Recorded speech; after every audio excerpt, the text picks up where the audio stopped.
O arrebatamento é um dos eventos mais aguardados pelos cristãos. É o momento em que Jesus volta para buscar sua igreja.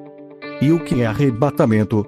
Arrebatamento vem do grego arpazo e significa arrebatar, levar de uma dimensão a outra, tirar, arrancar à força e muito rápido.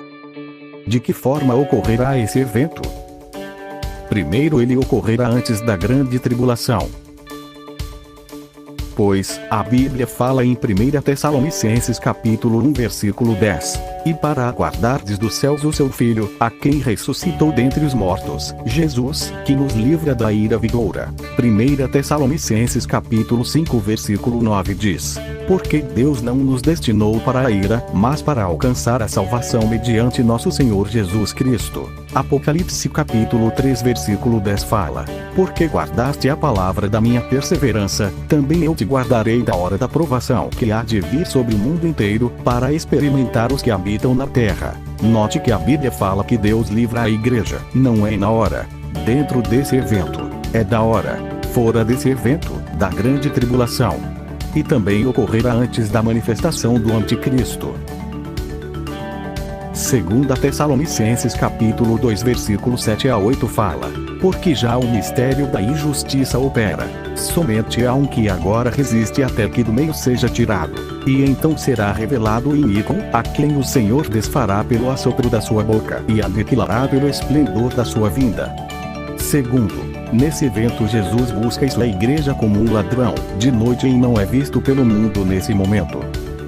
A Bíblia fala em 1 Tessalonicenses capítulo 5 versículo 2, pois vós mesmos estáis inteirados com precisão de que o dia do Senhor vem como um ladrão de noite. É importante lembrarmos que o ladrão que vem à noite busca vir num momento inesperado, para levar as coisas sem notarmos. Assim será no arrebatamento. O Senhor Jesus vem buscar sua igreja num momento inesperado, e não será visto pelo mundo nesse momento. Terceiro, esse evento ocorrerá numa data desconhecida e num momento inesperado. A Bíblia fala em Mateus capítulo 24 versículo 42 a 44. Portanto, vigiai, porque não sabeis em que dia vem o vosso Senhor, mas considerai isto.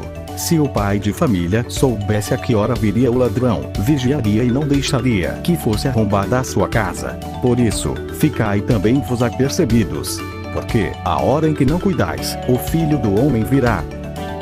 Quarto, esse evento será muito rápido. Em 1 Coríntios capítulo 15, versículo 52 nos mostra que será, num momento, num abrir e fechar de olhos, ao ressoar da última trombeta. A trombeta soará, os mortos ressuscitarão incorruptíveis, e nós seremos transformados. Quinto, nesse evento ocorrerá a primeira ressurreição, que é a dos que morreram em Cristo.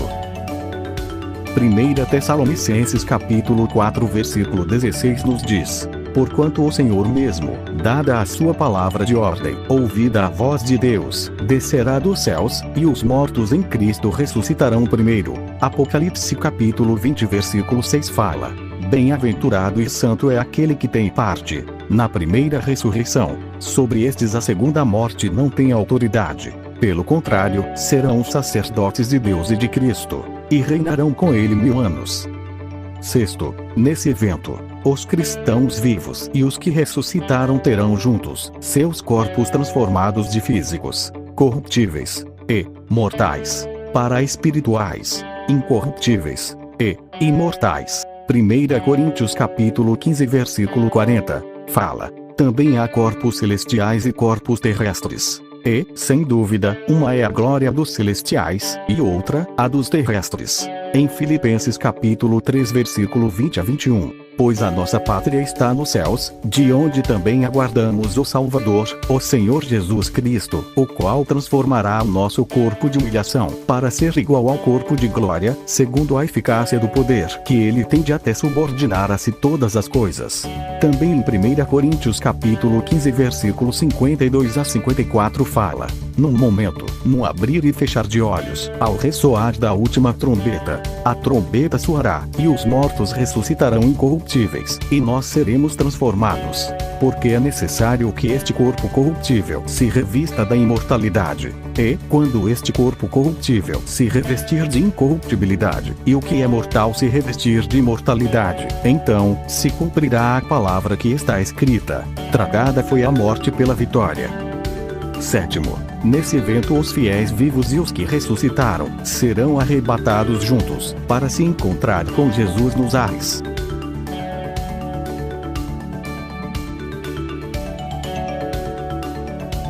Em 1 Tessalonicenses capítulo 4 versículo 16 a 17 nos diz: porquanto o Senhor mesmo, dada a sua palavra de ordem, ouvida a voz de arcanjo, e ressoada a trombeta de Deus, descerá dos céus, e os mortos em Cristo ressuscitarão primeiro. Depois, nós, os vivos, os que ficarmos, seremos arrebatados juntamente com eles, entre nuvens, para o encontro do Senhor nos ares, e, assim, estaremos para sempre com o Senhor. Oitavo. Depois dos cristãos se encontrarem com Jesus nos ares, ele os levará para o céu.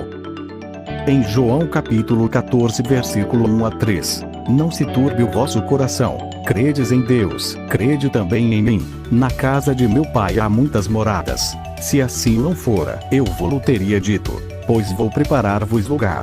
E, quando eu for e vos preparar lugar, voltarei e vos receberei para mim mesmo, para que, onde estou, estejais vos também. Em Hebreus capítulo 12 versículo 22 a 24 está escrito: mas tendes chegado ao monte Sião, e à cidade do Deus vivo, a Jerusalém celestial, e a incontáveis hostes de anjos, e a universal assembleia e igreja dos primogênitos arrolados nos céus, e a Deus, o juiz de todos, e aos espíritos dos justos aperfeiçoados, e a Jesus, o mediador da aliança, e ao sangue da aspersão que fala coisas superiores ao que fala o próprio Abel. Quando chegarem no céu, Jesus e os cristãos irão celebrar as bodas do Cordeiro.